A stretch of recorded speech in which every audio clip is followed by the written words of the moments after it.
નમસ્કાર મિત્રો, good morning. વિજ્ઞાન ટેકનોલોજીની અંદર પાઠ નંબર 13 નો બીજું લેક્ચર માં આપણે આજે સુરેખ વાહક તારમાંથી પસાર થતા વિદ્યુત પ્રવાહને લીધે ઉત્પન્ન થતા ચુંબકીય ક્ષેત્રની ક્ષેત્રરેખાનો અભ્યાસ કરવો એવો પ્રશ્ન છે એ શીખીશું. ગયા વખતે આપણે એક પ્રશ્ન શીખેલા જેની અંદર આપણે 3 વસ્તુ સાબિત કરી હતી. પહેલી વસ્તુ કે કોઈ પણ વાહક તાર હોય એમાંથી વિદ્યુત પ્રવાહ પસાર કરવામાં આવે એટલે એમાં ચુંબકીય ક્ષેત્ર ઉત્પન્ન થાય છે. બીજી વસ્તુ આપણે જોઈ હતી કે વાહક તાર છે એની અંદર ઉત્પન્ન થતું ચુંબકીય ક્ષેત્ર 3 બાબત ઉપર આધાર રાખે છે. આથી પસાર કરેલો વિદ્યુત પ્રવાહ એના સમપ્રમાણમાં હોય છે. બીજું આપણે જોયું હતું કે દિશા જોઈતી કે ચુંબકીય ક્ષેત્ર છે જે ઉત્પન્ન થાય છે એની દિશા વિદ્યુત પ્રવાહની દિશાને ઉલટાવવામાં આવે તો ચુંબકીય ક્ષેત્રની દિશા પણ ઉલટાઈ જાય છે. 2 વસ્તુ આપણે જોઈ. ત્રીજી વસ્તુ પણ એની અંદર આપણે જોઈ હતી. ઓર્સ્ટેડનો પ્રયોગ જે આપણે કર્યો હતો એની અંદર કે વિદ્યુત પ્રવાહ જો વધારે પ્રમાણમાં પસાર કરવામાં આવે તો ઉત્પન્ન થતું ચુંબકીય ક્ષેત્ર છે એ પણ વધારે પ્રમાણની અંદર હોય છે. હવે આપણે એ જે સિદ્ધાંત છે કે ચુંબકીય ક્ષેત્ર ઉત્પન્ન થાય છે, વાહક તારમાં વિદ્યુત પ્રવાહ પસાર કરવાથી ચુંબકીય ક્ષેત્ર ઉત્પન્ન થાય છે, એ ઉત્પન્ન કરવા માટે આજે આપણે સુરેખ વાહક તાર લેવાનો. સુરેખ વાહક તાર એટલે સીધી રેખાની અંદર આવેલો એવો વાહક તાર. તો એ જોવા માટે આપણે પહેલા એની આકૃતિ દોરવી પડશે અને આકૃતિ ઉપરથી પછી આપણે એનું વર્ણન કરશું કે સુરેખ વાહક તારમાંથી વિદ્યુત પ્રવાહ જ્યારે પસાર કરવામાં આવે ત્યારે જે ચુંબકીય ક્ષેત્ર ઉત્પન્ન થાય છે એ કેવા પ્રકારનું હોય છે. તો એના માટે પહેલા એક પૂઠું લેવામાં આવે છે. એક પૂઠું. તો આવી રીતે આપણે પૂઠું દોરવાનું. તમને દોરતા શીખવાડું. તમારે એવી રીતે પછી પ્રેક્ટિસ કરી અને પછી દોરવાનું છે. આવી રીતે એક લંબચોરસ જેવું દોરવાનું, 300 લંબચોરસ દોરવાનું. આ પૂઠું. એ પૂઠાની બરોબર વચ્ચેથી આપણે વાહક તાર, સુરેખ વાહક તાર એ પસાર કરવાનો. સુરેખ વાહક તાર પસાર કરવાનો હોય તો એ સુરેખ વાહક તાર પસાર કરવા માટે આપણે ફૂટપટ્ટીનો ઉપયોગ કરશું. ફૂટપટ્ટી લઈ અને ફૂટપટ્ટીની મદદથી આપણે સુરેખ વાહક તાર છે એને દોરશું. તો આવી રીતે સુરેખ વાહક તાર છે એ અહીંયા બરોબર આની વચ્ચેથી આપણે પસાર કરવાનો છે. એટલે આ સુરેખ વાહક તાર આપણે પસાર કર્યો. પૂઠાની પાછળથી કઈ દેખાય નહીં એટલે નીચેથી પાછો વાહક તાર છે નીકળો. આ સુરેખ વાહક તાર કે જેની અંદરથી આપણે વિદ્યુત પ્રવાહ પસાર કરવાનો છે. ત્યાર પછી આ સુરેખ વાહક તાર છે એને આગળ જઈ અને સર્કિટની અંદર જુદી જુદી વસ્તુ સાથે જોડી દેવાનો. અહીંયા આગળ રિવોસ્ટેટ રાખેલું છે. રિવોસ્ટેટ છે એ એક પ્રકારનો અવરોધ છે. રિવોસ્ટેટ થી આગળ જઈ અને પછી અહીંયા આગળ એક મીટર રાખેલું છે એટલે વિદ્યુત પ્રવાહનું માપન કરશે. ત્યાર પછી આગળ જઈએ એટલે અહીંયા આગળ બેટરી મૂકવાની. બેટરીનો ધન છેડો આ બાજુ રાખવાનો, બરોબર, અને ઋણ છેડો જે આપણે રાખતા હોય એ રીતે. એટલે અહીંયા આગળ આપણે એક કળ રાખવાની. કળને કાયમ એની ઓન સ્થિતિ જ રાખવાની, બરોબર. અને આવી રીતે પરિપથ છે એને પૂર્ણ કરી દેવાનો. બેટરીની અંદર આ એનો ધન ધ્રુવ છે, આ ઋણ ધ્રુવ છે. આપણને વિદ્યુત પ્રવાહની દિશા ખબર છે. ધનમાંથી વિદ્યુત પ્રવાહ નીકળે છે અને ઋણની અંદર વિદ્યુત પ્રવાહ દાખલ થાય છે. એટલે એ વિદ્યુત પ્રવાહ છે એ સુરેખ વાહક તારમાં તે આ રીતે નીકળશે અને પછી ઋણની અંદર એ દાખલ થાય. ધનમાંથી નીકળે, ઋણમાં દાખલ થાય છે. તો આવી રીતે આપણે વિદ્યુતનો પરિપથ પૂર્ણ કરવાનો. આની અંદર હવે છે કાંઈ નહીં, બરોબર છે. આ સુરેખ વાહક તાર છે એની અંદરથી વિદ્યુત પ્રવાહ પસાર થાય છે. એટલે આપણા નિયમ મુજબ કે વાહક તારમાંથી જયારે વિદ્યુત પ્રવાહ પસાર થાય એટલે એમાં ચુંબકીય ક્ષેત્ર ઉત્પન્ન થાય. એટલે આપણે એ ચુંબકની ચુંબકીય ક્ષેત્ર રેખાનો અભ્યાસ કરવાનો છે. તો ચુંબકીય ક્ષેત્ર રેખા કેટલી ઉત્પન્ન થાય, ક્યાં ઉત્પન્ન થાય, અને એનું પ્રમાણ કેટલું હોય અને એની દિશા કેવી હોય, એ 3 વસ્તુ આપણે જાણવાની છે. તો એના માટે શું કરવાનું, તો કે આ પૂઠું છે એની ઉપર લોખંડનો ભૂકો અહીંયા બધે પાથરી દેવામાં આવે છે. લોખંડનો ભૂકો છે એ એકદમ બારીક હોવો જોઈએ, બરોબર. મીઠું આપણે જે નાખવાની ડબ્બી હોય, મીઠું આપણે દાળ શાકમાં ક્યાંક મીઠું ઉમેરવું હોય તો મીઠાની જે ડબ્બી આવે એની ઉપર જે નાના નાના હોલ હોય એની અંદરથી પસાર થાય એવો લોખંડનો ભૂકો એ અહીંયા આગળ બધે પાથરી દેવાનો. ત્યાર પછી કળને ઓન કરવાની, વિદ્યુત પ્રવાહ પસાર કરવાનો. વિદ્યુત પ્રવાહ પસાર કરી એટલે આ સુરેખ વાહક તાર એ ચુંબકીય ક્ષેત્ર ધારણ કરે. ચુંબકીય ક્ષેત્ર ધારણ કરે અને ત્યારે આપણે એ કઈ આપણને દેખાય નહીં, બરોબર, કે ચુંબકીય ક્ષેત્ર ઉત્પન્ન થયું છે કે નહીં. પણ આ જે પૂઠું છે એને આંગળીથી એમ ધીમે ધીમે ટકોરા મારવામાં આવે તો ટકોરા મારતા જે લોખંડનો ભૂકો અહીં ચારેકોર પથરાયેલો છે એ લોખંડનો ભૂકો છે એ આ જે સુરેખ વાહક તાર છે એની ફરતે આવી રીતે વર્તુળાકારે ગોઠવાય છે. સુરેખ વાહક તાર એની ફરતે એ લોખંડનો ભૂકો એ આવી રીતે સમકેન્દ્રીય વર્તુળાકાર, શબ્દ ખાસ યાદ રાખવાનો છે, સમકેન્દ્રીય વર્તુળ કીધા છે. વર્તુળ થાય પણ કેવા વર્તુળ થાય, તો કે જેનું કેન્દ્ર એક હોય એવા વર્તુળ, એટલે એવા વર્તુળને સમકેન્દ્રીય વર્તુળ કહેવાય. તો આવી રીતે સમકેન્દ્રીય વર્તુળ આકારે લોખંડનો ભૂકો છે એ ચારે કોર આવી રીતે ગોઠવાઈ જાય છે. એટલે આપણને ખબર પડી કે આ સુરેખ વાહક તાર છે એની ફરતે આવી રીતે વર્તુળ આકારે ચુંબકીય ક્ષેત્ર છે ઉત્પન્ન થયું છે. હવે આ વિશિષ્ટ પ્રકારની જે ડિઝાઇન કે પેટર્ન જોવા મળે છે, બરોબર, હવે આપણે એની દિશા જાણવાની છે કે કઈ દિશામાં ઉત્પન્ન થાય. આની અંદર ધારો કે કોઈ એક બિંદુ આપણે પસંદ કરી લઈએ, બરોબર. આની અંદર ધારો કે અહીંયા આગળ કોઈ એક બિંદુ P આપણે પસંદ કરી લીધું, બિંદુનું નામ પાડી દીધું બિંદુ P.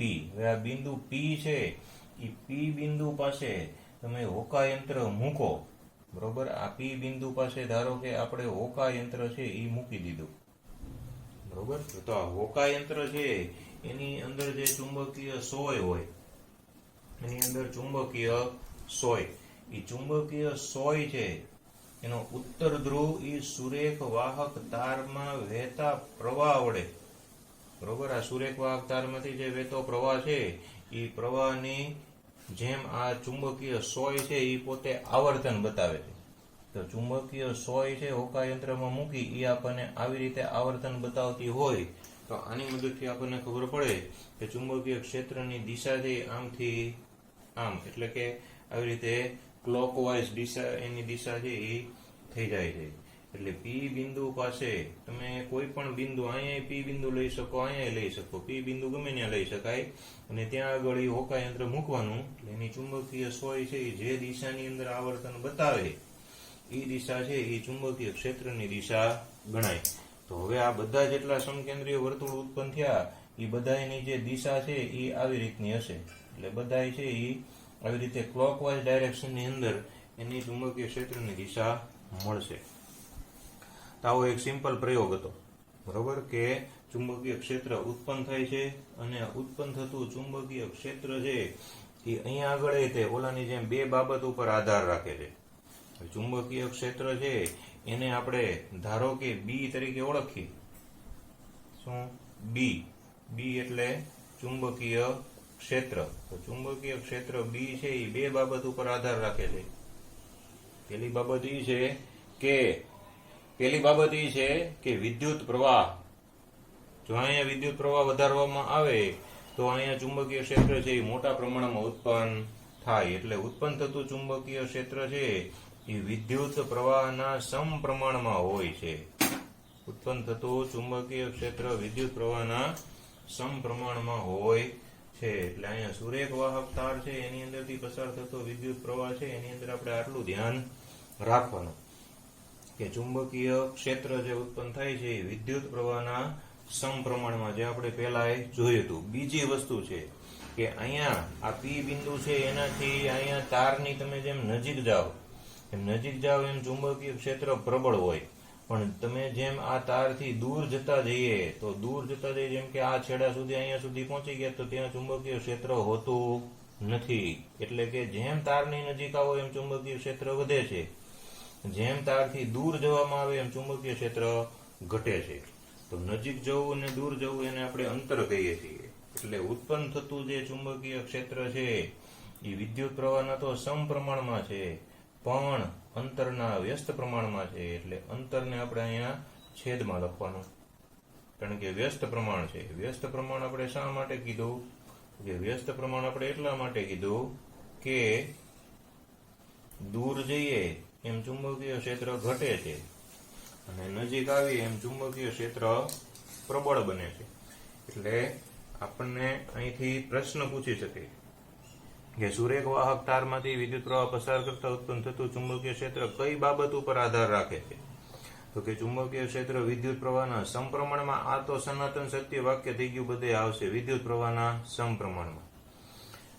બીજી બધી વસ્તુ બદલાતી રહેશે.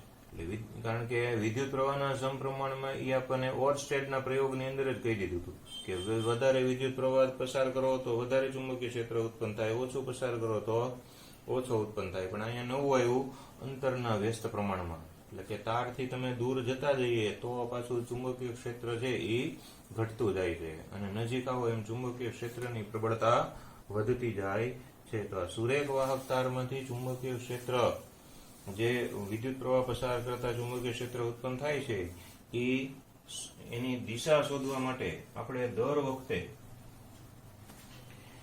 આ દિશા આપણે શેના આધારે શોધી? દિશા આપણે હોકા યંત્રના આધારે શોધી. તો કઈ દર વખતે જ્યાંથી વાહક તારમાંથી વિદ્યુત પ્રવાહ પસાર થતો હોય એની દિશા જાણવા માટે હોકા યંત્ર દર વખતે રાખીએ તો દરેક વખતે હોકા યંત્ર છે એ રાખવું પોસિબલ ન બને. તો શું કરવું પડે? તો કે તો એના માટે મેક્સવેલ નામનો સાયન્ટિસ્ટે એના માટે જમણા હાથના અંગૂઠાનો નિયમ આપ્યો. બરોબર, બોર્ડની પરીક્ષાની અંદર 2-3 વખત એ આવી ગયો છે, એટલે આપણે એ યાદ રાખવાનું. બરોબર, મેક્સવેલ છે એ સાયન્ટિસ્ટ હતો, એને જમણા હાથના અંગૂઠાનો નિયમ, હવે અંગૂઠાનો નિયમ છે એ આપી દીધો. અને અંગૂઠાના નિયમ પ્રમાણે એને એવું કીધું કે કોઈ પણ સુરેખ વાહક તાર હોય, ધારો કે આ સુરેખ વાહક તાર છે,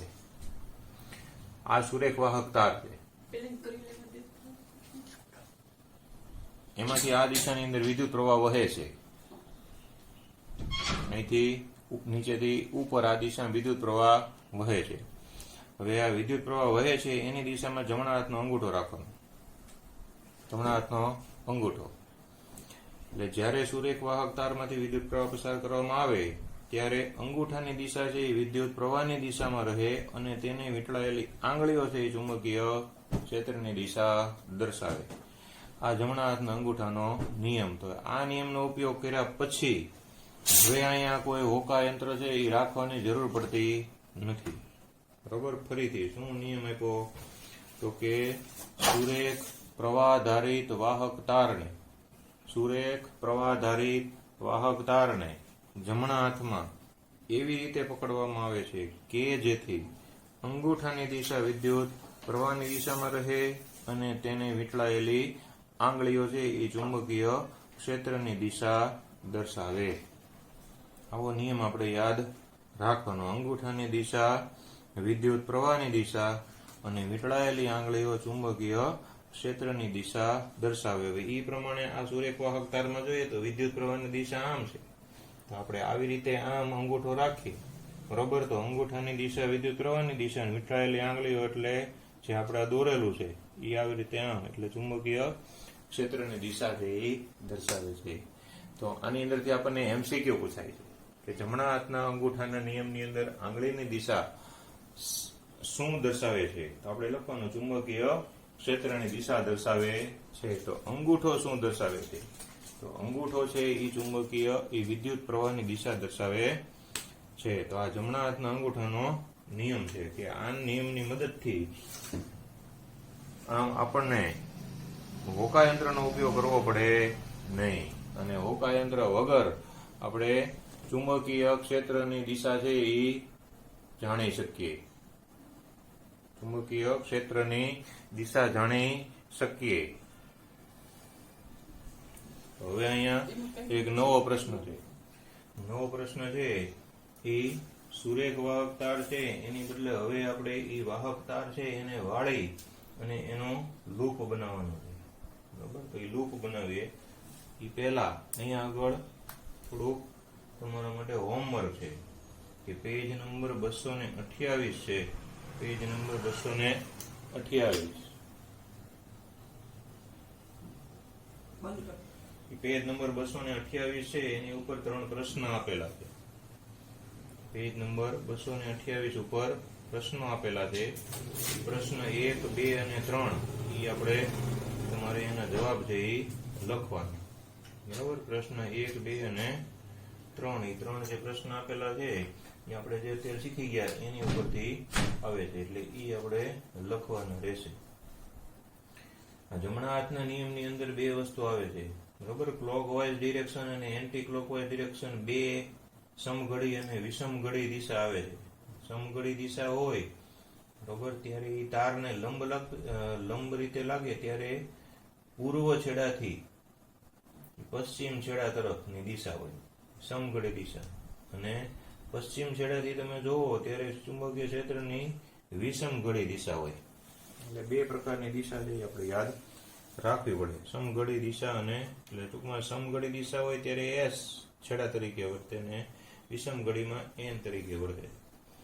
તો અહીંયા જમણા હાથના અંગૂઠાનો નિયમ અને સુરેખ વાહક તાર. સુરેખ વાહક તાર પછી હવે બીજું આવે છે કે વાહક તારનું લૂપ બનાવવામાં આવે. તો એની અંદરથી ચુંબકીય ક્ષેત્ર છે એ કઈ રીતે ઉત્પન્ન થાય તે જોઈએ. તો વર્તુળાકાર લૂપ એમાંથી વહેતા પ્રવાહ વડે ઉદ્ભવતું ચુંબકીય ક્ષેત્ર, એટલે કે જે ઓલો સુરેખ વાહક તાર હતો હવે એને આપણે વર્તુળાકારે વાળવાનો. બરોબર, તો આપણે વર્તુળાકારે એ તાર છે એને વાળી દઈએ. જે સુરેખ વાહક તાર હતો એ સુરેખ વાહક તારને આવી રીતે આમ વર્તુળાકારે વાળી અને એનું ગૂંચળું બનાવવાનું, એટલે કે લૂપ બનાવવાનું. આવી રીતે આકૃતિ આમ આપણે દોરવાની આવે છે. બરોબર, અહીંથી આટલું લૂપ છે એ ભૂસી નાખવાનું. બરોબર, ત્યાર પછી એની અંદર આપણે પૂઠું ગોઠવશું. કેમ કે પૂઠું ગોઠવવું જ પડે, એની જરૂર પડે છે. જો આવી રીતે આકૃતિ દોરવામાં આવે છે, આવી રીતે આમ પૂઠું રાખવાનું અને અહીંયા આમ રાખવાનું. અહીંથી આને આમ જોડી દેવાનું, અહીંથી આને આવી રીતે આમ જોડી દેવાનું. અને પછી આ જે વાહક તારનું લૂપ છે એને અહીંથી આટલું છે એ ભૂસી નાખવાનું, એટલે એ પૂઠાની અંદર ગયું છે એવું આપણને દેખાય.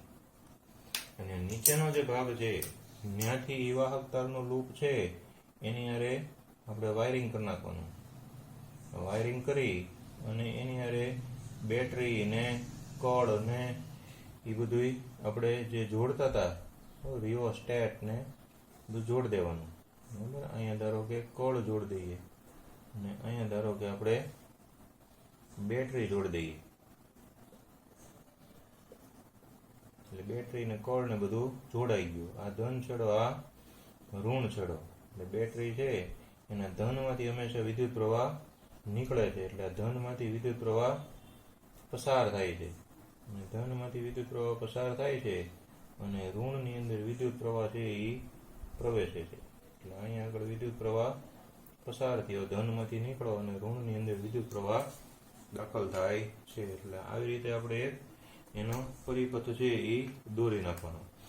પરિપથ દોરી અને પછી આપણે એનો વિચાર કરવાનો કે હવે આની અંદર વિદ્યુત પ્રવાહ છે એ કઈ રીતે પસાર થાય છે અને ચુંબકીય ક્ષેત્ર છે એ કેવી રીતે અને કઈ દિશાની અંદર ઉદ્ભવે છે. તો ચુંબકીય ક્ષેત્રની દિશા જાણવી છે. પહેલા આપણે સુરેખ વાહક તારમાંથી જાણી, હવે આપણે વાહક તારનું ગૂંચળું બનાવ્યું અને ગૂંચળામાંથી આપણે ચુંબકીય ક્ષેત્ર છે એની દિશા છે એ જાણીએ છીએ. તો એ ચુંબકીય ક્ષેત્રની દિશા છે એ જાણવા માટે આપણે પ્રયોગ કર્યો. બરાબર, તો હવે આપણે એની અંદર જોશું કે કઈ દિશાની અંદર એ ઉત્પન્ન થાય છે. તો અહીંયા આગળ રીતે ફરીથી લોખંડનો ભૂકો પાથરવામાં આવે છે અને એ લોખંડનો ભૂકો પાથરી અને પછી એની અંદર વિદ્યુત પ્રવાહ પસાર કરીને આંગળીથી ટકોરા મારવામાં આવે છે. તો અહીંયા તે આ જે તાર છે એની ફરતે આવી રીતે વર્તુળાકારે વાહક તારની ફરતે વર્તુળાકારે આ લોખંડનો ભૂકો છે એ આવી રીતે આમ પથરાઈ જાય છે. આ જે તાર છે તો ત્યાંથી તે લોખંડનો ભૂકો આવી રીતે આમ પથરાઈ જાય છે વર્તુળાકારે તારની ફરતે. પણ જે ચોપડીમાં બતાવેલું છે એને ડિરેક્શન ચેન્જ કરેલી છે, ક્રોસ ડિરેક્શનમાં બતાવેલું છે, આપણે એને સીધી ડિરેક્શનની અંદર બતાવ્યું. એટલે આવી રીતે આમ જેમ જેમ તમે તારથી દૂર જતા જાઓ એમ આ વર્તુળો છે એ બધા મોટા ને મોટા થતા જાય છે. આ બાજુની સાઈડમાં તે તારથી જેમ જેમ દૂર જતા જઈએ એમ આ વર્તુળો છે એ મોટા ને મોટા થતા જાય છે. અને અહીંયા બરોબર મધ્યમાં આવે ત્યારે મધ્યની અંદર એ જે દિશા છે એ આમ સુરેખ થઈ જાય છે. મધ્યની અંદર દિશા છે એ સુરેખ થઈ જાય છે. આપણને ખબર કેમ પડે કે ચુંબકીય ક્ષેત્રની દિશા કઈ છે? એ ચુંબકીય ક્ષેત્રની દિશા જાણવા માટે આની અંદર આપણે જમણા હાથના અંગૂઠાના નિયમનો ઉપયોગ કરવાનો. બરોબર, આપણે જમણા હાથના અંગૂઠાનો નિયમ હમણાં શીખી ગયા કે જમણા હાથમાં વાહક તારને એવી રીતે પકડવામાં આવે કે અંગૂઠાની દિશા વિદ્યુત પ્રવાહની દિશામાં રહે. તો અહીંયા આપણે વિદ્યુત પ્રવાહની દિશા છે આ દિશાની અંદર આમ જાય છે. બરોબર છે, અને વીંટળાયેલી આંગળી ચુંબકીય ક્ષેત્રની દિશા દર્શાવે. તો આ જે વાહક તાર છે એને તમે આમ કરીને આમ પકડો એટલે વિદ્યુત પ્રવાહની દિશાની અંદર આપણો અંગૂઠો આવી ગયો અને ચુંબકીય ક્ષેત્રની દિશા આમથી આમ થઈ. બરોબર, એટલે ચુંબકીય ક્ષેત્રની દિશા છે ક્યાં આવી? તો કે આવી રીતે આમ નીચેની સાઈડમાં આવી. ચુંબકીય ક્ષેત્રની દિશા આવી રીતે આમ નીચેની સાઈડની અંદર આવે છે. તો આની અંદર તમે જુઓ તો એની અંદર એ નીચેની સાઈડમાં જ આવે, કારણ કે ત્યાંથી એ રીતે જ પકડવાનું આપણે આવે. તો ચુંબકીય ક્ષેત્રની દિશા આપણને નીચેની સાઈડની અંદર મળી. બરોબર, એટલે અહીંયા આગળ આપણને બે કોર સમકેન્દ્રીય વર્તુળો મળે છે અને જેમ જેમ દૂર જતા જઈએ એમ એમ વર્તુળો મોટા થતા જાય છે. અને લૂપના કેન્દ્ર પાસે, એટલે અહીંયા આગળ બરોબર એ લૂપ છે એનું કેન્દ્ર હોય છે. એટલે લૂપના કેન્દ્ર પાસે ચુંબકીય ક્ષેત્ર છે એ એકદમ મહત્તમ થઈ જાય છે. શા માટે મહત્તમ થઈ જાય? તો કે લૂપના કેન્દ્ર પાસે ચુંબકીય ક્ષેત્ર રેખાઓ આની નાની બે બહુ ગીચ હોય. આપણે ગજિયા ચુંબક વખતે વાત કરી હતી કે ચુંબકીય ક્ષેત્ર રેખાઓ જ્યાં સૌથી વધુ હોય ત્યાં ચુંબકીય બળ મહત્તમ લાગે છે. તો અહીંયા આગળ ગૂંચળાના કેન્દ્ર પાસે ચુંબકીય નજીક હોય છે, ગીચ હોય છે, અને એના કારણે અહીંયા આગળ ચુંબકીય ક્ષેત્ર છે એ મહત્તમ એટલે કે મેક્સિમમ લાગે છે. મેક્સિમમ ચુંબકીય ક્ષેત્રની વચ્ચે લાગે છે. હવે અહીંયા એક બીજો પ્રશ્ન આવે છે કે ચુંબકીય ક્ષેત્ર છે એ સમકેન્દ્રીય વર્તુળાકારે ગોઠવાય, અહીંયા મહત્તમ લાગે. તો આ લૂપ આવડું છે એ બદલે ધારો કે લૂપ મોટું કરી નાખ્યું, આવડું મોટું કરી નાખ્યું. બરોબર, આ આવડું છે એની બદલે આ મોટું કરી નાખ્યું લૂપ. તો વિચાર કરો, મોટું લૂપ કર્યું હોય તો નાના લૂપ કરતા વધુ ચુંબકીય ક્ષેત્ર ઉત્પન્ન થાય કે નાના લૂપ કરતા ઓછું ચુંબકીય ક્ષેત્ર ઉત્પન્ન થાય? ફરીથી લૂપ નાનું છે, બરોબર, અને ચુંબકીય ક્ષેત્ર ઉત્પન્ન થયું. લૂપને મોટું કર્યું, આ તાર આવડો છે એની બદલે મોટો તાર લઈ આવ્યા, આવડું મોટું લૂપ બનાવ્યું. એવડું મોટું લૂપ તમે બનાવો પછી એની અંદર ચુંબકીય ક્ષેત્ર માપો તો નાના લૂપમાં વધુ ચુંબકીય ક્ષેત્ર ઉત્પન્ન થાય કે મોટા લૂપમાં ચુંબકીય ક્ષેત્ર વધુ ઉત્પન્ન થાય? તો પ્રશ્ન. તો અહીંયા આગળ ખાસ ધ્યાન રાખવાનું કે જેમ લૂપ નાનું હોય એમ ચુંબકીય ક્ષેત્ર વધુ ઉત્પન્ન થાય છે. બરોબર, એટલે લૂપ જેમ નાનું બનાવો એમ ચુંબકીય ક્ષેત્ર વધુ ઉત્પન્ન થાય. શા માટે? તો કે ચુંબકીય ક્ષેત્ર રેખાઓની ગીચતા છે એ નાના લૂપની અંદર વધુ નજીક હોય છે. એટલે મોટા લૂપમાં ચુંબકીય ક્ષેત્ર રેખાઓ છે એ હમણાં આપણે ઓલામાં આવ્યું હતું કે અંતરના વ્યસ્ત પ્રમાણમાં તો પછી અમુક કેપેસિટીથી વધારે અંતર થઈ જાય એટલે ચુંબકીય ક્ષેત્ર છે એ પછી બહુ પ્રબળ લાગે નહીં. તો અહીંયા લૂપની ત્રિજ્યા જેમ ઓછી હોય એમ ચુંબકીય ક્ષેત્ર છે એ વધુ લાગે છે. એટલે ફરીથી અહીંયા ઓલો આપણો નિયમ છે એ લાગે, બરોબર, કે લૂપની અંદર ઉત્પન્ન થતું ચુંબકીય ક્ષેત્ર એ ફરીથી આપણું ઓલું બ્રહ્મ વાક્ય કે વિદ્યુત પ્રવાહના તો સમપ્રમાણમાં જ કાયમ રહેવાનું. એટલે વિદ્યુત પ્રવાહના સમપ્રમાણમાં હોય પણ લૂપની ત્રિજ્યા એના વ્યસ્ત પ્રમાણમાં હોય છે. એટલે કે જેમ ત્રિજ્યા વધે એમ ચુંબકીય ક્ષેત્ર ઘટે, અને જેમ ત્રિજ્યા છે એ ઘટે એમ ચુંબકીય ક્ષેત્ર વધે. એટલે જેમ લૂપ છે એ નાનું હોય એમ પ્રબળ ચુંબકીય ક્ષેત્ર ઉત્પન્ન થાય છે. લૂપ નાનું હોય એમ પ્રબળ ચુંબકીય ક્ષેત્ર ઉત્પન્ન થાય છે, અને જેમ લૂપ મોટું હોય એમ ઓછું પ્રબળ ચુંબકીય ક્ષેત્ર તો ઉત્પન્ન થાય જ, પણ એટલું બધું ઓલા જેટલું પ્રબળ હોય નહીં. એટલે અહીંયા આગળ બે બાબતો આપણે ધ્યાનમાં રાખવાની, બરોબર. હવે આપણે ત્રીજી બાબત જોઈએ કે આ એક લૂપ બનાવ્યું આમ કરીને આમ, એને બદલે ધારો કે બીજું લૂપ બનાવ્યું હોય, બરોબર, તો બે લૂપનું ભેગું કરીએ તો વધુ ચુંબકીય ક્ષેત્ર ઉત્પન્ન થાય કે ઓછું ચુંબકીય ક્ષેત્ર ઉત્પન્ન થાય, બરોબર. એક ગૂંચળું, એકની બદલે 2, 3, 4 ગૂંચળા લીધા હોય તો ચુંબકીય ક્ષેત્ર છે એ વધુ ઉત્પન્ન થાય કે ઓછું ઉત્પન્ન થાય એ સમજવાનું છે આપણે. તો વધારે આંટાવાળું ગૂંચળું છે એ આપણે બનાવીએ, તો એ વધારે આંટાવાળું ગૂંચળું છે એ બનાવીએ એ રચનાને સોલેનોઇડ કહેવામાં આવે છે. તો આપણે સોલેનોઇડની રચના જોઈ લઈએ. તો આપણે પ્રશ્ન આવ્યો, સોલેનોઇડ એટલે શું? સોલેનોઇડ દ્વારા ઉત્પન્ન થતા ચુંબકીય ક્ષેત્રની લાક્ષણિકતાઓ સમજાવો. 3 થી 4 માર્કની અંદર આ પ્રશ્ન બોર્ડમાં 2 વખત પૂછાઈ ગયેલો છે ભૂતકાળની અંદર, બરાબર, કે સોલેનોઇડ કોને કહેવાય? સોલેનોઇડ દ્વારા ઉત્પન્ન થતા ચુંબકીય ક્ષેત્રની લાક્ષણિકતાઓ. આના માટે સૌથી અગત્યની વસ્તુ છે એ છે આપણી આકૃતિ. આની અંદર પહેલા આપણે આકૃતિ દોરવાની. જો મિત્રો 3 વખત, પહેલી વાર શું આવ્યું હતું કે સુરેખ વાહકતા રહ્યો, બીજી વાર શું આવ્યું હતું કે વાહકતાને વાળીને આમ લૂપ બનાવી નાખ્યું. હવે આ સોલેનોઇડમાં શું છે, વાહકતાને વાળીને આમ આખું એક સમગ્ર ગૂંચળું બનાવવામાં આવે છે. આવી રીતે આમ એને વાળી દેવામાં આવે છે.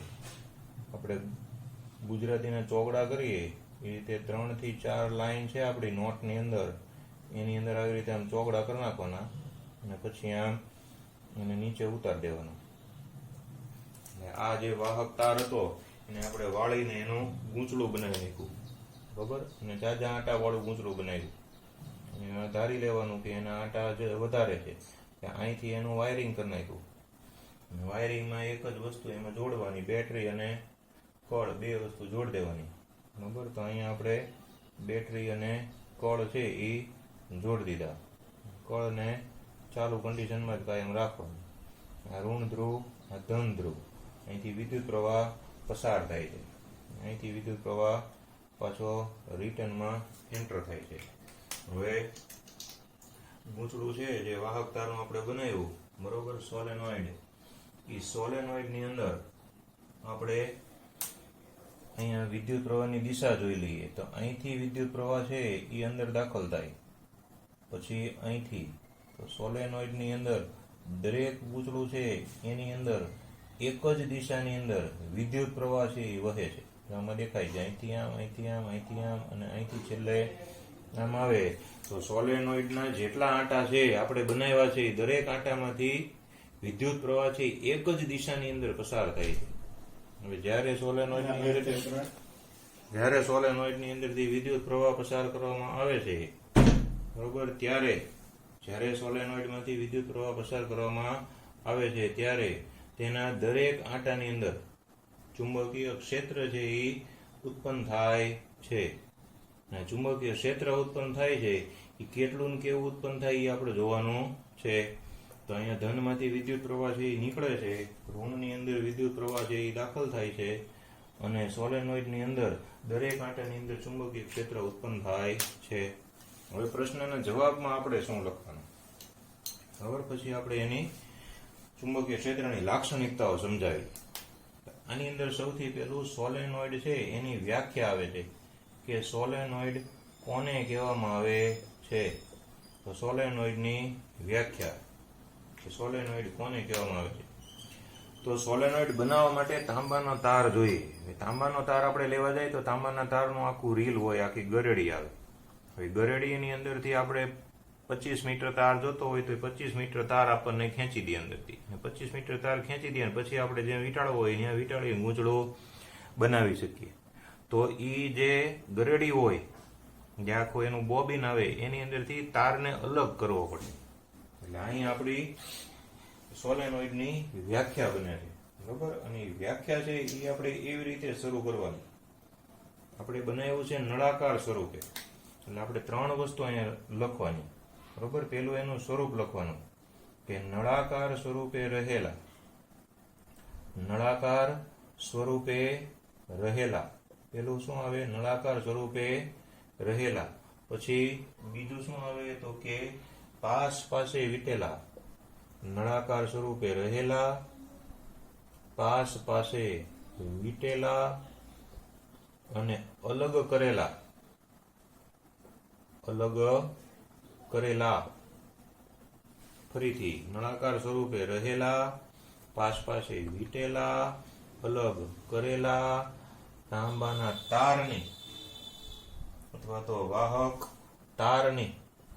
આપણે હંમેશા તાંબુ જ વાપરીએ છીએ, પણ વાહક તારની બનતી ગૂંચળા જેવી રચનાને, વાહક તારની બનતી ગૂંચળા જેવી રચનાને સોલેનોઇડ કહેવામાં આવે છે. ફરીથી 3 વસ્તુ કીધી. નળાકાર સ્વરૂપે રહેલા, આ યાદ રાખવાનું, રહેલા, વીંટેલા અને કરેલા. નળાકાર સ્વરૂપે રહેલા, નળાકાર સ્વરૂપે રહેલા, પાસ પાસે વીંટેલા, અલગ કરેલા. જો આટલો જે બ્લુ કલરનો દેખાય એટલો તારોલા બોબિનમાંથી અલગ કરેલો છે, એટલે અલગ કરેલા વાહક તારથી બનતી ગૂંચળા જેવી રચના સોલેનોઇડ કહેવામાં આવે છે. સોલેનોઇડમાંથી જ્યારે વિદ્યુત પ્રવાહ પસાર કરવામાં આવે છે એટલે એમાં ચુંબકીય ક્ષેત્ર ઉત્પન્ન થાય છે.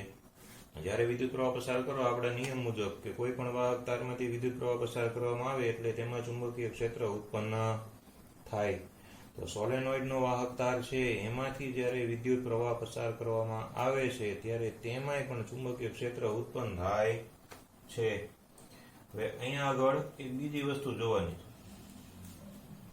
કે ચુંબકીય ક્ષેત્ર કેટલા પ્રમાણમાં ઉત્પન્ન થાય. ચુંબકીય ક્ષેત્ર એનું પ્રમાણ કેટલું.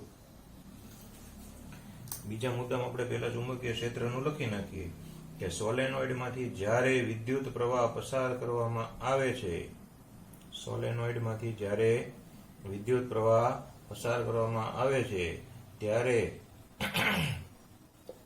તેની અંદર અને આસપાસ, તેની અંદર અને તેની આસપાસ બે જગ્યાએ ઉત્પન્ન થાય. તેની અંદર અને તેની આસપાસ ચુંબકીય ક્ષેત્ર ઉત્પન્ન થાય છે. તેની અંદર અને તેની આસપાસ ચુંબકીય ક્ષેત્ર ઉત્પન્ન થાય છે. અંદર એ ચુંબકીય ક્ષેત્ર ઉત્પન્ન થાય, આસપાસ એ ચુંબકીય ક્ષેત્ર ઉત્પન્ન થાય. સોલેનોઇડમાંથી તમે જ્યારે વિદ્યુત પ્રવાહ પસાર કરો ત્યારે તેની અંદર અને તેની આસપાસ ચુંબકીય ક્ષેત્ર છે એ ઉત્પન્ન થાય છે. અહીંયા આકૃતિ છે એની અંદર આપણે ચુંબકીય ક્ષેત્ર છે એ બતાવવાનું. તો આપણે અહીંયા ચુંબકીય ક્ષેત્ર બતાવી દઈએ, બરોબર, કે આવી રીતે આમ ચુંબકીય ક્ષેત્ર છે એ ઉત્પન્ન થાય છે. અહીંયા આપણે એક બીજી આકૃતિ દોરેલી છે એની અંદર એ ચુંબકીય ક્ષેત્ર છે એ બતાવેલું છે. આવી રીતે આમ ચુંબકીય ક્ષેત્ર એ ઉત્પન્ન થાય છે, બરાબર. આવી રીતે આમ નજીક નજીક જેમ ગજિયા ચુંબકની અંદર જેમ બળરેખાઓ હતી એવી રીતે આની અંદર બળરેખાઓ છે એ બધી આપણને જોવા મળે છે. એને આપણે ચુંબકીય ક્ષેત્ર રેખા તરીકે ઓળખતા હતા. એટલે ગજિયા ચુંબકની જેમ જ આની અંદર ચુંબકીય ક્ષેત્ર રેખાઓ છે એ ઉત્પન્ન થાય છે. કેટલા પ્રમાણમાં ઉત્પન્ન થાય જો એ આપણે લખવું હોય બરોબર, તો એ એક વાક્ય આપણે એની અંદર ઉમેરી શકીએ. બરોબર, કે સોલેનોઇડ ની અંદર ઉત્પન્ન થતું કુલ ચુંબકીય ક્ષેત્ર કેટલું? સોલેનોઇડમાં ઉત્પન્ન થતું કુલ ચુંબકીય ક્ષેત્ર એ દરેક આંટામાં ઉદ્ભવતા ચુંબકીય ક્ષેત્ર કરતા n ગણું પ્રબળ હોય છે.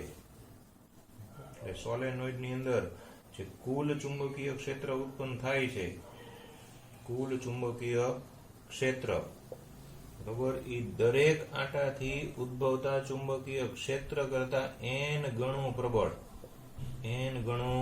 પ્રબળ હોય છે. n એટલે શું? તો કે આંટાની સંખ્યા. ધારો કે કુલ ચુંબકીય ક્ષેત્ર છે એ 36 હોય તો એક આંટામાં કેટલું ઉત્પન્ન થયું? તો કે 36 ભાગ્યા n કરી નાખવાના. આમાં 6 ઉત્પન્ન થયું તો 6, અહીંયા 6 લૂપ છે તો 6 36, તો n ગણું પ્રબળ, એટલે 6 ગુણ્યા 6, એટલે કુલ ચુંબકીય ક્ષેત્ર 36 એ દરેક આંટામાં ઉત્પન્ન થતા ચુંબકીય ક્ષેત્ર કરતા n ગણું પ્રબળ. તો દરેક આંટામાં ઉત્પન્ન થયું 6, કુલ આંટાની સંખ્યા 6, એટલે 36, તો ટોટલ 36. એટલે કુલ ચુંબકીય ક્ષેત્ર એ આંટા દીઠ ઉદ્ભવતા ચુંબકીય ક્ષેત્ર કરતા n ગણું પ્રબળ હોય છે. આટલું લખ્યા પછી સોલેનોઇડ દ્વારા ઉત્પન્ન થતું ચુંબકીય ક્ષેત્ર છે એની લાક્ષણિકતાઓ આવે છે. બરોબર, તો આપણે એની લાક્ષણિકતાઓ જોઈ લઈએ. બરોબર, એટલે અહીંયા આપણે બીજો મુદ્દો પાડવાનો કે એની લાક્ષણિકતાઓ. લાક્ષણિકતાઓ છે એ આપણે જોઈ લઈએ. લાક્ષણિકતાઓની અંદર લાક્ષણિકતા નંબર 1 છે. લાક્ષણિકતા નંબર 1 છે એની અંદર લખવાનું કે સોલેનોઇડમાં ઉત્પન્ન થતું ચુંબકીય ક્ષેત્ર એ ગજિયા ચુંબકના ચુંબકીય ક્ષેત્ર જેવું જ હોય છે. આખું વાક્ય લખવાનું કે સોલેનોઇડમાં ઉત્પન્ન થતું ચુંબકીય ક્ષેત્ર એ ગજિયા ચુંબકના ચુંબકીય ક્ષેત્ર જેવું જ હોય છે. એટલે એનું ચુંબકીય ક્ષેત્ર છે કે અલગ હોતું નથી, પણ ગજિયા ચુંબકના ચુંબકીય ક્ષેત્ર જેવું જ હોય છે. અને તેનો એક છેડો છે એ ચુંબકીય ઉત્તર ધ્રુવ અને બીજો છેડો એનો ચુંબકીય દક્ષિણ ધ્રુવ તરીકે વર્તે છે. સોલેનોઇડમાં ઉત્પન્ન થતું ચુંબકીય ક્ષેત્ર ગજિયા ચુંબકના ચુંબકીય ક્ષેત્ર જેવું જ હોય છે. તેનો એક છેડો ચુંબકીય ઉત્તર ધ્રુવ, આપણે ગજિયો ચુંબક જે ગઈકાલે દોર્યો હતો એની અંદર આવું જ હતું કે આ બાજુનો છેડો n, આ બાજુનો છેડો s, કારણ કે બળરેખાની દિશા n થી s તરફની છે. એટલે આપણે અહીંયા n લખ્યું ને અહીંયા s લખ્યું. એટલે આવી ટેકનિકલ મિસ્ટેક ન થાય એનો ખાસ આપણે ધ્યાન રાખવાનું હોય છે. એટલે n થી s તરફ બળરેખાની દિશા છે. એટલે ગજિયા ચુંબકના ચુંબકીય ક્ષેત્ર જેવું જ હોય છે. અને તેનો એક છેડો ચુંબકીય ઉત્તર ધ્રુવ અને બીજો છેડો છે એ ચુંબકીય દક્ષિણ ધ્રુવની જેમ વર્તે છે. એક છેડો ચુંબકીય ઉત્તર ધ્રુવ અને બીજો છેડો ચુંબકીય દક્ષિણ ધ્રુવ તરીકે વર્તે છે. તો આ એની પહેલી લાક્ષણિકતા હતી. શું આપણે લાક્ષણિકતા કીધી? તો કે સોલેનોઇડમાં ઉત્પન્ન થતું ચુંબકીય ક્ષેત્ર ગજિયા ચુંબકથી ઉત્પન્ન થતા ચુંબકીય ક્ષેત્ર જેવું જ હોય છે. તેનો એક છેડો ચુંબકીય ઉત્તર ધ્રુવ અને એનો બીજો છેડો ચુંબકીય દક્ષિણ ધ્રુવ તરીકે વર્તે છે. ત્યાર પછી બીજું કે સોલેનોઇડના અંદરના ભાગમાં ચુંબકીય ક્ષેત્ર રેખા એકબીજાને સમાંતર હોય છે. સોલેનોઇડ છે એની અંદરના ભાગમાં, આપણે અહીંયા અંદરનો ભાગ આપણને દેખાય છે, તો સોલેનોઇડની અંદરના ભાગમાં આ ચુંબકીય ક્ષેત્ર રેખાઓ છે એ ચુંબકીય ક્ષેત્ર રેખાઓ એ એકબીજાને સમાંતર હોય છે. ચુંબકીય ક્ષેત્ર રેખાઓ એ એકબીજાને સમાંતર હોય છે. આ એનું બીજું લક્ષણ કે અંદરના ભાગમાં આપણને દેખાય છે ચુંબકીય ક્ષેત્ર રેખા એકબીજાને સમાંતર હોય છે. ત્યાર પછી એની ત્રીજી લાક્ષણિકતા. આ લાક્ષણિકતાને આધારે આપણે એવું કહી શકીએ કે અહીંથી અહીંયા સુધી ચુંબકીય ક્ષેત્ર રેખા એકબીજાને સમાંતર હોય, બરોબર, તો અહીંયા તમે ગજિયા ચુંબકની જેમ નથી, પણ અહીંયા તમે કોઈ પણ બિંદુએ ઉભા રહી જાઓ તો જેટલું ચુંબકીય ક્ષેત્ર તમને લાગે એટલું ચુંબકીય ક્ષેત્ર અહીંયા લાગે, એટલું જ અહીંયા લાગે અને એટલું જ અહીંયા જ લાગે. એટલે દરેક બિંદુએ ચુંબકીય ક્ષેત્ર છે એ સમાન લાગે. ગજિયા ચુંબકમાં કેવું હતું કે ચુંબકીય ક્ષેત્ર રેખા અહીંયા વધારે હોય તો અહીંયા વધારે લાગે, છેડા ઉપર વધારે લાગે, વચ્ચે ઓછું લાગે. આમાં એવું નથી. આમાં શું છે તો કે દરેક બિંદુએ ચુંબકીય ક્ષેત્ર છે એ એક સમાન લાગે છે. એટલે અહીંયા આપણે એ સાથે સાથે એ વાક્ય રીતે એડ કરી દેવાનું કે આથી તેના દરેક બિંદુએ, આથી સોલેનોઇડની અંદર દરેક બિંદુએ, આથી સોલેનોઇડમાં દરેક બિંદુએ ચુંબકીય ક્ષેત્ર છે એ કેવું હોય છે તો કે સમાન હોય છે. આ અહીંયા એડ કરી દેવાનું કે સોલેનોઇડમાં દરેક બિંદુએ ચુંબકીય ક્ષેત્ર છે એ સમાન હોય છે. ત્રીજું વાક્ય છે કે સોલેનોઇડની અંદર ઉત્પન્ન થતું ચુંબકીય ક્ષેત્ર, બરોબર, આપણે અહીંયા જોઈએ કે સોલેનોઇડમાં ઉત્પન્ન થતું ચુંબકીય ક્ષેત્ર આપણે બધાની અંદર ઈ જોયું છે. સુરેખ વાહક તારમાં જોયું, લૂપમાં જોયું, અને હવે આ લૂપનો સમૂહ એવો એમાંય જોવાનું કે આ બી એટલે શું તો કે ચુંબકીય ક્ષેત્ર. આ ચુંબકીય ક્ષેત્ર છે એ આપણને એક ખબર છે કે કાયમ વિદ્યુત પ્રવાહ I એના સમપ્રમાણમાં હોય છે, બરોબર. અને બીજું એ લૂપના આંટાના તે સમપ્રમાણમાં હોય છે. લૂપના આંટાની સંખ્યા એનાય સમપ્રમાણમાં, એ બે વસ્તુના સમપ્રમાણમાં આવે, કે વિદ્યુત પ્રવાહના સમપ્રમાણમાં અને લૂપ છે એના આંટાની સંખ્યાના સમપ્રમાણમાં. એટલે લૂપ વધારે આંટાવાળું બનાવેલું હોય તો વધુ ચુંબકીય ક્ષેત્ર ઉત્પન્ન થાય, ઓછા આંટાવાળું બનાવેલું હોય તો ઓછું ચુંબકીય ક્ષેત્ર ઉત્પન્ન થાય. તો આ ત્રણ એની લાક્ષણિકતા છે કે ગજિયા ચુંબકના ચુંબકીય ક્ષેત્ર જેવું જ હોય, સોલેનોઇડમાં ઉત્પન્ન થતું ચુંબકીય ક્ષેત્ર ગજિયા ચુંબકના ચુંબકીય ક્ષેત્ર જેવું જ હોય છે. એનો એક છેડો ચુંબકીય ઉત્તર ધ્રુવ, બીજો છેડો ચુંબકીય દક્ષિણ ધ્રુવ તરીકે વર્તે છે. બીજું કે સોલેનોઇડની અંદરના ભાગમાં ચુંબકીય ક્ષેત્ર રેખા એકબીજાને સમાંતર હોય છે, આથી દરેક બિંદુએ ઉત્પન્ન થતું ચુંબકીય ક્ષેત્ર સમાન હોય છે. અને ત્રીજું કે સોલેનોઇડમાં ઉત્પન્ન થતું ચુંબકીય ક્ષેત્ર એ વિદ્યુત પ્રવાહના સમપ્રમાણમાં હોય છે અને લૂપના આંટાની સંખ્યાના સમપ્રમાણમાં હોય છે. જો વધારે આંટાવાળું લૂપ લેવામાં આવે તો વધારે ચુંબકીય ક્ષેત્ર ઉત્પન્ન થાય છે. પણ કોકને એમ થાય કે આ મારે આની કરતા વધારે ચુંબકીય ક્ષેત્ર છે એ મેળવવું છે, બરોબર, બેટરી એની જ રાખવી છે, વિદ્યુત પ્રવાહ વધારે પસાર કરવો નથી, લૂપના આંટાની સંખ્યામાં ફેરફાર કરવો નથી, અને છતાંય વધારે ચુંબકીય ક્ષેત્ર ઉત્પન્ન કરવું છે. લ્યો, તો શું કરવાનું તો કે તો એક હળવેકથી કામ કરવાનું. આ જે નળાકાર બનાવેલો હોય એ નળાકારની વચ્ચે પોલા લોખંડની પટ્ટી અથવા લોખંડનો સળિયો અથવા લોખંડનો ખીલ્લો કે ખીલ્લી એવી રીતે તમે આની વચ્ચે મૂકી દો, બરોબર. અને પછી તમે સ્વિચ શરૂ કરો અને સ્વિચ શરૂ કરીને પછી ચુંબકીય ક્ષેત્ર એનું જોવો તે પેલા કરતા ઘણું બધું વધારે પ્રબળ હોય છે, ઘણું બધું વધારે પ્રબળ. એટલે વિદ્યુત પ્રવાહ પસાર કરો અને એ એક ટેમ્પરરી ચુંબક બને. ટેમ્પરરી એટલે હંગામી ચુંબક બને અને બહુ પાવરફુલ ચુંબક બને. કે આ સોલેનોઇડ છે એ અહીંયા આગળ આપણે પીને રાખી હોય અહીંયા, અને અહીંથી છે એ આમ આકર્ષી લેતું હોય, પછી તમે અંદર ખીલ્લો મૂકો અને પછી અહીંયા તમે રાખો ને તો અહીંથી આકર્ષી લે, એટલું બધું પ્રબળ ચુંબકીય ક્ષેત્ર બને છે. તો એ ચુંબકીય ક્ષેત્ર ને એ જે આખો હંગામી ટેમ્પરરી ચુંબક બને છે એ ચુંબકને ઇલેક્ટ્રોમેગ્નેટ તરીકે ઓળખવામાં આવે છે. એ ચુંબકને ઇલેક્ટ્રોમેગ્નેટ તરીકે ઓળખવામાં આવે છે. આની ઉપરથી એક આખી ભૌતિક વિજ્ઞાનની શાખા ઇલેક્ટ્રોમેગ્નેટિઝમ, મેગ્લેવ ટ્રેન, બરોબર, પછી ઇલેક્ટ્રિક ક્રેઇન આવે, પછી અમુક ઇલેક્ટ્રિક જનરેટર, ઇલેક્ટ્રિક મોટર, એ બધું આ ઇલેક્ટ્રોમેગ્નેટના સિદ્ધાંત ઉપર કામ કરે છે. પછી માઇક સેટ છે, સ્પીકર છે, તમે જો સ્પીકરની પાછળ મેગ્નેટ ચોંટાડેલો હોય, બરોબર. પછી માઇક હોય, માઇક્રોફોન, એની અંદર આવડો નાનો મેગ્નેટ હોય, સ્પીકરની પાછળ આવડો મોટો મેગ્નેટ હોય. તો ઇલેક્ટ્રોમેગ્નેટ છે એ ટેમ્પરરી ચુંબક છે. મોટી મોટી ક્રેન હોય બરોબર. ત્યાર પછી રોપવે હોય, એ બધાની અંદર ઇલેક્ટ્રોમેગ્નેટનો સિદ્ધાંત, વિદ્યુત ઘંટડી છે, આપણે ડોર બેલ હોય, એની અંદર ઇલેક્ટ્રોમેગ્નેટનો સિદ્ધાંત કામ કરે છે. બરોબર. એટલે સોલેનોઇડમાંથી જ્યારે વિદ્યુત પ્રવાહ પસાર કરવામાં આવે ત્યારે એ હંગામી ચુંબક બને છે. પણ જો એની ચુંબકીય ક્ષેત્રનું પ્રમાણ વધારવું હોય અને પ્રબળ બનાવવું હોય તો એક નરમ લોખંડની પટ્ટી અથવા તો એક સળિયો છે એ એની વચ્ચે મૂકતા, એ વચ્ચે મૂકી દેવાનો, એ વચ્ચે મૂકતા ચુંબકીય ક્ષેત્ર પ્રબળ બને છે અને તેને ઇલેક્ટ્રોમેગ્નેટ તરીકે ઓળખવામાં આવે છે. ગુજરાતીમાં વીજ ચુંબક કહેવાય, ઇલેક્ટ્રોમેગ્નેટ અથવા વીજ ચુંબક. તો આનો પ્રશ્ન એકવાર બોર્ડમાં પૂછાઈ ગયો કે ઇલેક્ટ્રોમેગ્નેટ એટલે શું.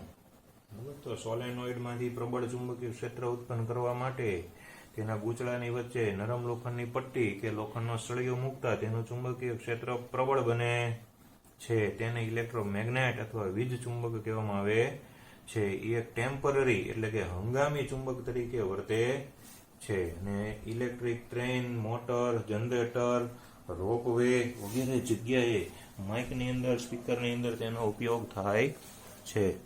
તો આ રીતે આપણે જોયું. હવે આપણે નેક્સ્ટ લેક્ચરની અંદર જોશું.